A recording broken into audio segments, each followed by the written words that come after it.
Kami po ay nagbabalik sa paborito ninyong face-to-face at inireklamo nga po ni Marie ang isang lalaking pinaibig po siya at sinabing siya ay binata at nagkaroon nga po ng bunga ang kanilang pagmamahalan. Aling Merly, bilang kayo po ang nanay, matino naman po bang pumunta doon sa bahay si Alex, nanligaw? Nakita naman po ninyo yon? Tinanggap ko po siyang maayos na nanliligaw sa anak ko. Akala ko binata. Ngayon pala. Nung nalaman po ninyong may asawa siya, Nalaman ko lang po nung nabuntis na hindi ko na siya nakita kahit isang beses na pumunta sa amin, hindi ko na siya naano. At ito na lang ang inaano ko, bakit naging ganon. pero nung sila po ba ay may relasyon, gusto niyo naman ho si Alex, ang ayon naman kayo sa kanya. Maganda naman ang pinakita. Kahit na po hindi ko po siya gusto dahil nakikita ko sa anak ko, gusto niya, tatanggapin ko. Kasi siyang may gusto eh, hindi naman akong makikisama eh. Sinasabi po ni Alex na hindi siya ang ama. Ano pong masasabi niyo doon? Kapal naman ako ganito! Ito pang ganito, ganyan ka! Nasa naman ka, tapos gano'n gagawin mo! Kaya isa-isa kong anak ng babae, ginagayin mo! Wala kang... Pag pumupunta sa bahay, ang galing mong bumarte! Ngayon gano'n ang ganti mo! Pinakitahan pa kita ng masama! Aling Merly, hindi ho ba kayo nag-file ng reklamo doon sa barangay po ninyo tungkol kay Alex? Hindi nyo na po nagawa Hindi ko na nga po yun. siya nakita. Buhat po nang lumaki ang tiyan ng anak ko. Pero bakit po ang sinasabi ni Alex, may ibang boyfriend si Marie nung sila ay may relasyon sa 3 taon? Yun po hindi ko nalalaman. Ang alam ko lang sa kanya ko pinagtitiwala. Hindi ko po alam yun. Wala akong ibang boyfriend maliban Wala sa'yo. pa, Wala wala. ka nga nakikita eh. Bakit po laging ang sinasabi ninyo, Aling Merly, ay wala ho kayong alam sa nangyayari sa anak ninyo? Eh kayo po ang nanay, dapat alam po niyo yan. Meron po ako Dahil alam menor de siya edad lang. pa ho. Ha? Ang anak po ninyo noong mga panahon na yon ay menor de edad. Dapat po alam nyo kung saan nagpupunta, sino ang kasama. Ang alam Kasi ko kayo po ang ina. Papasok ni Yaya, pinapayagan ko siya. Opo, pinagkakatiwalaan nyo Tapos naman. ngayon ang ginanti nila, ganyan. Hans, ano bang balita dyan sa puti? Parang kasing galit na rin ba sila ni Aling Merly? Ay, tiyang mukha. At ang mga girls ay medyo nagngingit-ngit sa isang lalaking bisita natin ngayon. May tanong pa ba kayo? Marie, kasi alam mo nasa age, underage ka, eh bakit naman bumigay ka agad? Eh, mahal ko siya eh. Hindi ka naging wise. Siya eh. Si Alex ba ang unang minahal mo ng ganito? Pangalawa na po siya. So yung una mong minahal, alam po ba niya yon? Hindi po alam ng nanay ko yun.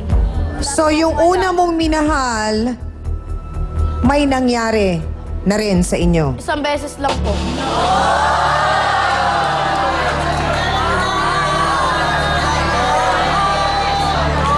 Sa edad mo na ilang taon? 15 lang po. 15.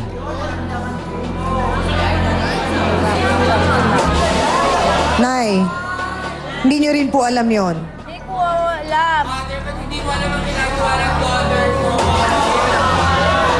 Lagi po ba kayong wala sa bahay, Nay? Kuminsan po naglalabada ako. Opo, opo. O yung kuminsan, hindi ko na alam kung... Alam ko pumapasok lang. Tapos magpapaalam na magsimba. Kinakamusta po ba Ganun ninyo lang. ang anak ninyo?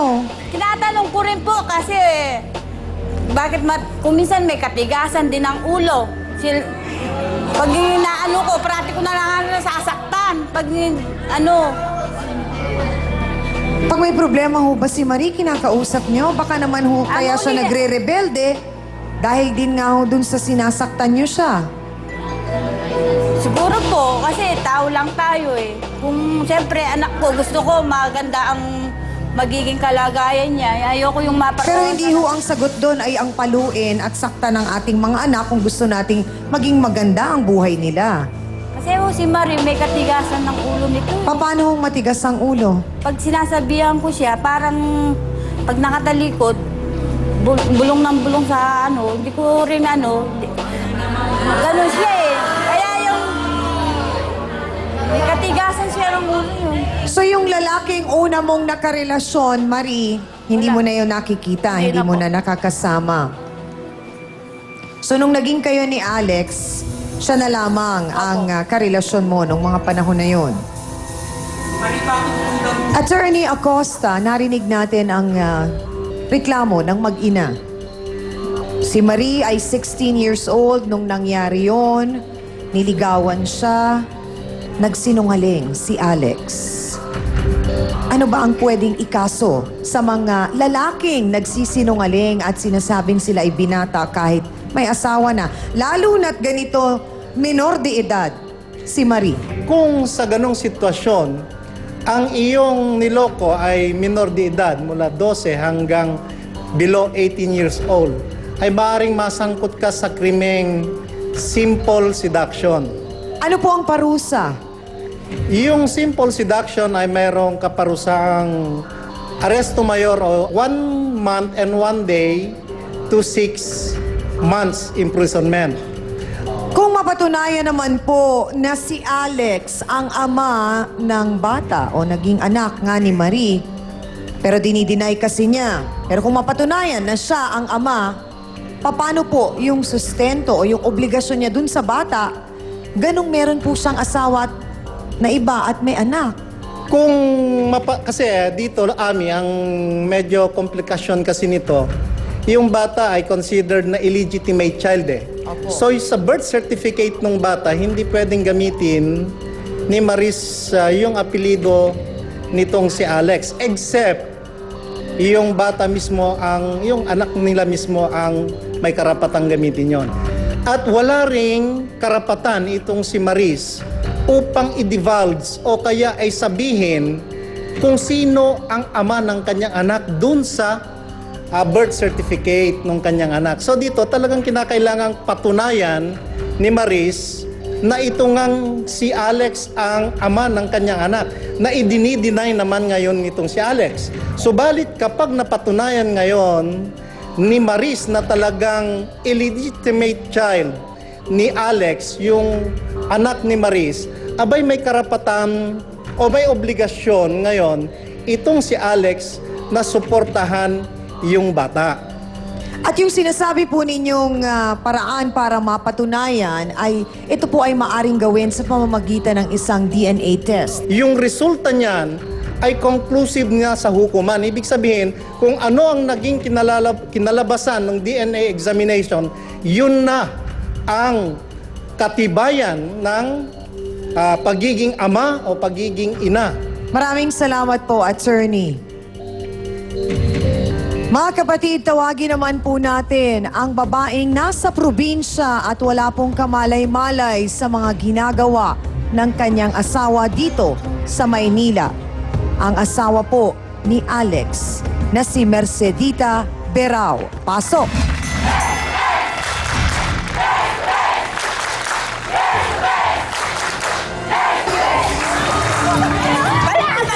Sandali lang po! Mga kapatid, malalaman natin ang sama ng loob ni Aling Mercedita sa pagbabalik po ng nag-iisang face-to-face.